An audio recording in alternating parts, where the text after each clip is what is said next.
ఒకప్పుడు మగధ రాజ్యాన్ని చంద్రసేనుడు పరిపాలించేవాడు. అతడికి తన మంత్రి అయిన బారకాసుడి మీద అంతులేని నమ్మకం ఉండేది. నిజానికి బారకాసుడు మంచివాడు కాదు. చాటుగా దొంగలతో చేతులు కలిపి దోపిడీలు చేయించి వాటిల్లో భాగాలు తీసుకుంటూ ఉండేవాడు. ఒక రోజున చంద్రసేనుడు మారువేషంలో ప్రజాజీవనం ఎలా సాగుతుందో చూద్దామని ఎవరికీ తెలియకుండా బయలుదేరాడు. సరిగ్గా ఆ సమయంలో ఒక దొంగను కొంతమంది తరుముకొస్తున్నారు. దొరికిపోతాననే భయంతో దొంగ తన దగ్గరున్న వస్తువులన్నిటినీ చంద్రసేనుడి మీదకు విసిరి పారిపోయాడు. వెనకగా వస్తున్న గ్రామస్తులు చంద్రసేనుడిని చూసి అతడే దొంగ అనుకొని బంధించారు. తాను దొంగను కాదని, దొంగ తన మీద నగలు విసిరి పారిపోయాడని చంద్రసేనుడు విన్నవించుకున్నాడు. అయినా గ్రామస్తులకు నమ్మకం ఏర్పడలేదు. అతడు చాలాసార్లు తాను దొంగను కాదని అనడంతో, అయితే నీవెవరివో చెప్పు అని అడిగారు. చంద్రసేనుడికి తాను మహారాజునని చెప్పి బయటపడటం ఇష్టం లేదు. నేను పొరుగురు నుంచి వస్తున్నాను. ఈ దేశపు మంత్రిగారైన బారకాసుల వారు మాకు బంధువులు. కావాలంటే ఆయన దగ్గరికి వెళ్దాం పదండి అన్నాడు. ప్రజలు అతన్ని వదలకుండా బారకాసుడి దగ్గరికి తీసుకొచ్చి, అయ్యా, ఈయన దొంగతనం చేసి పారిపోతుండగా పట్టుకున్నాం. కానీ తాను దొంగను కాదని మీ బంధువు అని చెప్తున్నాడు. నిజమా అని అడిగారు. బారకాసురుడికి ఆ ఊళ్ళో దొంగలందరూ క్షుణ్ణంగా తెలుసు. కానీ ఈ కొత్త దొంగ ఎవరో అర్థం కాక అతడి వంక పరీక్షగా చూశాడు. మంత్రి తనని గుర్తించాలనే ఉద్దేశంతో రాజు కన్ను గీటాడు. తన ముందే కన్ను గీటే దొంగను చూసేసరికి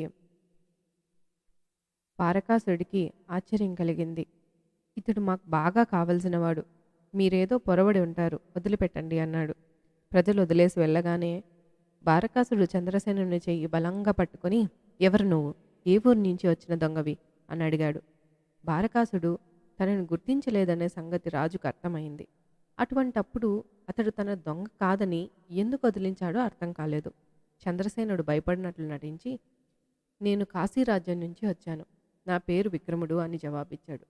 మీ రాజ్యంలోనే కాకుండా పొరుగు రాజ్యంలో కూడా దొంగతనాలు చేయాలని వచ్చావంటే నీవు దుస్సాహిసువై ఉండాలి. నీ సాహసానికి తగిన పని చెప్తాను, చేయగలవా అన్నాడు బారకాసుడు. తప్పకుండా చేస్తాను ప్రభు అన్నాడు చంద్రసేనుడు. బారకాసుడు చాలా సంతోషించి, ఆ పని ఏమిటో 2 రోజులు పోయాక చెబుతాను. అంతవరకు నీవు మా ఇంట్లోనే ఉండి విశ్రాంతి తీసుకో అని చెప్పి పద్మావతి అని కేక వేశాడు. లోపల నుండి ఒక యుక్త వయస్కురాలు వీధిలోకొచ్చి మారువేషంలో ఉన్న చంద్రసేనుని చూసి, ఎవరితను అని అడిగింది.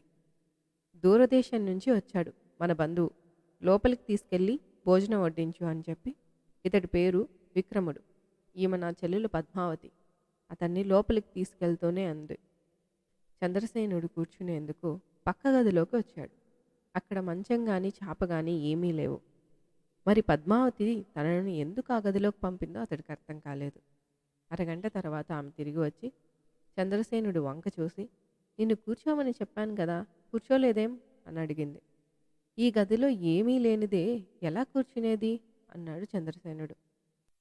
అందుకు పద్మావతి పరిహాసంగా నవ్వి, యోగ్యులైన వారికే ఆసనాలు, నిన్ను ఇక్కడ నేల మీద కూర్చొనిచ్చినా నువ్వు అదృష్టవంతుడివే, కూర్చో అంది.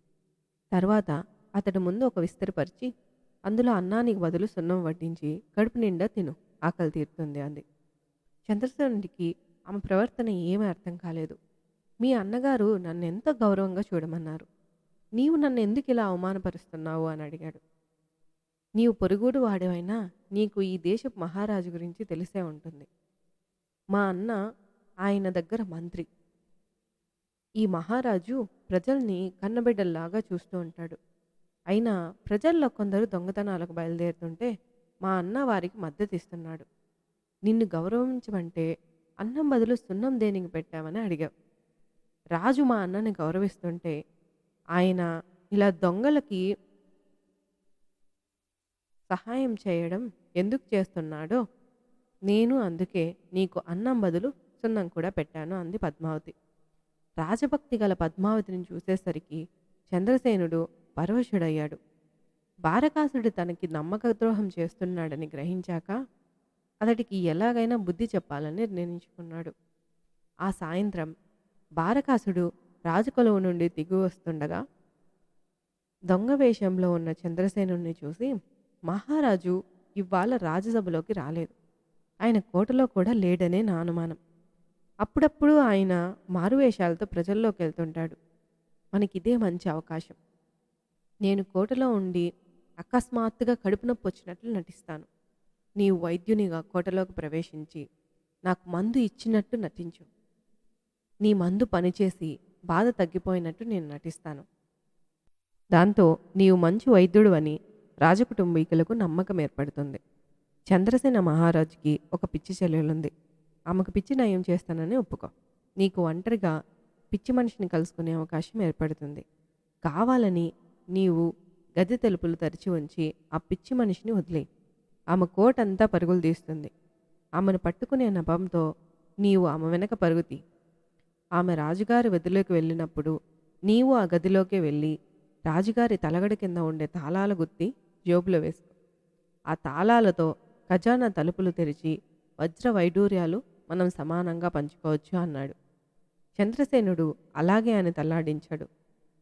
బారకాసుడు తిరిగి హడావిడిగా రాజుకొలువుకి వెళ్ళిపోయాడు. చంద్రసేనుడి వైద్యం వేషం వేసుకునేందుకు లేవబోగా పద్మావతి అతడి ఎదురుగా వచ్చి, అంతా విన్నాను, నీవేం చేయబోతున్నావు అని అడిగింది. నేను వైద్యుడి వేషం వేసుకొని వెళ్ళకపోతే మీ అన్నగారికి కోపం రావచ్చు. ఆ తర్వాత ఏదో నెపంతో ఆయన నన్ను చంపించవచ్చు. నాకు ప్రాణహాని లేకుండా, రాజుగారికి అపకారం జరగకుండా ఏదైనా ఉపాయం చెప్పు. నీవేది చెప్తే అది చేస్తాను. కానీ ఒక షరతు. నాలో చెడ్డతనాన్ని వదిలేసి మంచిని అలవర్చుకున్నందుకు నీవు నన్ను వివాహం ఆడవలసి ఉంటుంది అన్నాడు చంద్రసేనుడు. అతన్ని వివాహం ఆడటానికి ఆమెకు ఎటువంటి అభ్యంతరమూ లేదు. కానీ ఒక దొంగని వివాహం ఆడటానికి తన అన్న ఒప్పుకుంటాడో లేదోనని మాత్రం ఆమెకు అనుమానంగా ఉంది. ఆ విషయం చంద్రసేనుడితో చెప్పేసరికి, మీ అన్నను ఒప్పించి వివాహం ఆడే బాధ్యత నాది. ఇంతకు ఇప్పటి పరిస్థితిని దాటేసే మార్గం ఏమిటో చెప్పు అన్నాడు. నీవు వెళ్ళకపోతే మా అన్నయ్య కోపం వచ్చే మాట నిజం. ఆ తర్వాత నిన్ను ఏదో నెపంతో చంపించే మాట కూడా నిజమే. కాబట్టి నీవు వైద్యుడి వేషం వేసుకొని కోటకు వెళ్ళు. మా అన్న చెప్పిన విధంగా రాజు శయనాగారం నుండి తాళాల గుత్తి అపహరించే లోపల ఒక మాత్రం చెయ్యి అంటూ ఆమె లోపల నుండి గంపతో నగలు తీసుకొచ్చి ఒక జాబితా అతడి చేతికి అందిస్తూ, ఇవన్నీ మా అన్న కొల్లగొట్టించిన నగలు. ఎవరెవరివి ఏవేవో నగలు ఈ జాబితాలో ఉన్నాయి. అవి వారి వారికి అందజేసి నీవు కోటకు దొంగతనానికి వెళ్ళు. నీకు శుభం చేకూరుతుంది అంది. ఈ నగలు నేను ఎత్తుకు పారిపోతే ఏం చేస్తావు అని అడిగాడు చంద్రసేనుడు. పద్మావతి నవ్వి, నీవు పారిపోవని తెలిసే ఇస్తున్నాను అంది. ఎలా తెలుసు అన్నాడు ఆశ్చర్యంగా చంద్రసేనుడు. మనం వివాహం ఆడేందుకు నిశ్చయించుకున్నాం. ఎటువంటి దొంగైనా మంత్రిగారి బావమర్ది కావాలని కోరుకుంటాడు గాని ఈ దొరికిన కొద్దిపాటి నగలతో సంతృప్తి పడడు. కాబట్టి నీవు నీ పాత బుద్ధి వదలకపోయినా ఈ నగలు మాత్రం ఎత్తుకెళ్ళవని నమ్మకం ఉంది అంది పద్మావతి. చంద్రసేనుడు ఆమె తెలివికి మనసులో సంతోషించాడు. నగలు తీసుకొని జాబితా ప్రకారం అతడు ఎవరికి ఏ సొమ్ము అప్పగించాలో వారికి ఆ సొమ్మును అప్పగించాడు. వాళ్ళందరూ, ఎవరి నాయనా నీవు, ఈ నగలు నీ చేతికి ఎలా వచ్చాయి అని అడిగారు. నన్ను గ్రాహి అంటారు. ఎవరింట్లో ఏ వస్తువు పోయినా అది ఎవరు ఎత్తుకుపోయారో ఎక్కడున్నదో నాకు గ్రహింపు ఏర్పడుతుంది. వాటిని సేకరించి ఎవరి వస్తువులు వారికి చేర్చమని మా గురువుగారి ఆజ్ఞ అని చెప్పాడు. నగలిచ్చేటప్పుడు అలా చెప్పమని పద్మావతి చెప్పడం వల్లే చంద్రసేనుడు ఈ విధంగా చెప్పుకుంటూ వెళ్ళాడు. చివరకు అతడు కోటకు చేరి బారకాసుడి కడుపు నొప్పికి చికిత్స చేసినట్టు నటించాడు. ఆ తరువాత రాజుగారి పిచ్చి చెల్లికి వైద్యం చేసే నెపంతో రాజు శయనాగారంలోకి వెళ్ళి తాళాల గుత్తిని కాజేసి మంత్రికిచ్చాడు. ఆ రాత్రికి రాత్రి రాజు ఖజానాలో దొంగతనం జరిగి అనేక విలువగల వస్తువులు మాయమయ్యాయి. మరునాటికి కోటలో దొంగతనం జరిగిందని రాజనగరం అంతా పొక్కిపోయింది. దాంతోపాటు గ్రాహి అనేవాడొకడున్నాడని, అతడికి దొంగతనాల గురించి తెలిసిపోతూ ఉంటుందని రాజుగారు అతడిని పిలిపించి నిజం తెలుసుకోకపోరని కూడా పుకారులు బయలుదేరింది. మంత్రి గ్రాహి సంగతి వినగానే చెల్లెల్ని పిలిచి నగల సంగతి అడిగాడు. అవి నీవు ఎక్కడ పెట్టావో అక్కడే ఉండాలి. నాకేమీ తెలియదు అని అంది. బారకాసుడు కంగారుగా తన నగల పెట్టెను చూసుకొని అందులో నగలన్నీ మాయమవటం చూసి గుండెలు బాదుకున్నాడు. ఆ గ్రాహి అనేవాడొచ్చాడంటే రాజ ఖజానాలోని కాజేసిన వాటన్నిటినీ కూడా పట్టుకుపోతాడు. నా వాట నాకు పంపించేయి, నేనెళ్ళిపోతాను అంటూ దొంగ వేషంలో ఉన్న చంద్రసేనుడు బారకాసుడిని తొందర చేశాడు. ఈ గ్రాహి ఎవరో ఎంత తలబట్టుకున్నా బారకాసుడికి బోధపడలేదు. వీధిలో ఎవరి నోటి వెంట విన్నా మా నగలు దొరికాయి, మా నగలు దొరికాయి అని సంతోషిస్తూ చెంకలు కొడుతూ గ్రాహిని గురించి గొప్పగా చెప్పుకుంటున్నారు. బారకాసుడికి గ్రాహి అంటే ఒక రకమైన భయం ఏర్పడుతుంది. రాజు సమయానికి నగరంలో లేడు గాని లేకపోతే ఈసరికి గ్రాహిని రప్పించి ఖజానా దొంగలెవరో తెలుసుకునేవాడనుకున్నాడు. గ్రాహి బాధ తప్పుకొని ఖజానాను సొమ్ము దక్కించుకోవటానికి బారకాసుడికి ఒక ఉపాయం తట్టింది.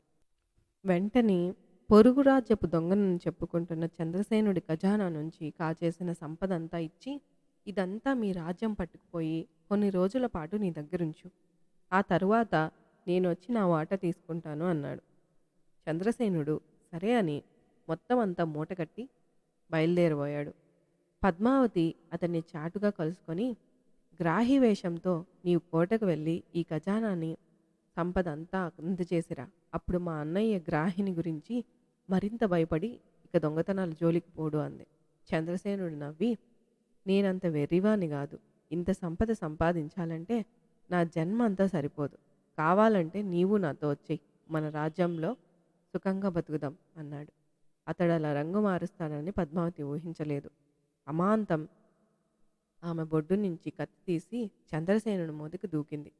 చంద్రసేనుడికి ఆమెను ఎదుర్కోక తప్పలేదు. ఇద్దరి మధ్య చాలాసేపు పెనుగులాట జరిగింది. చివరకు చంద్రసేనుడు ఆమెను ఓడించి ఓ చెట్టుకు కట్టేసి పారిపోయాడు. మరి కాసేపట్లో కోట నుంచి బారకాసుడి కోసం కబురు వచ్చింది. అతడితో పాటు అతడి చెల్లెల్ని కూడా తీసుకురావాల్సిందిగా రాజు భటుల్ని పంపించాడు. అన్నా చెల్లెళ్ళు కోటలోకి వచ్చేసరికి చంద్రసేన మహారాజు ఒక పెద్ద బల్ల ముందు కూర్చొని ఉన్నాడు. బల్ల మీద క్రితం రాత్రి ఖజానా నుంచి పోయిన సంపదంతా రాశిగా పోయబడి ఉంది. బారకాసుడు ఆ సంపదను చూస్తూనే తేలుకుట్టినట్టు అయిపోయాడు. మహారాజు మంత్రిని చూస్తూనే, ఎవరో గ్రాహి అట, కాశీరాజ్యపు దొంగ, మన సంపదను ఎత్తుకుపోతుంటే అతడి నుండి లాక్కొని ఇచ్చి వెళ్ళాడు.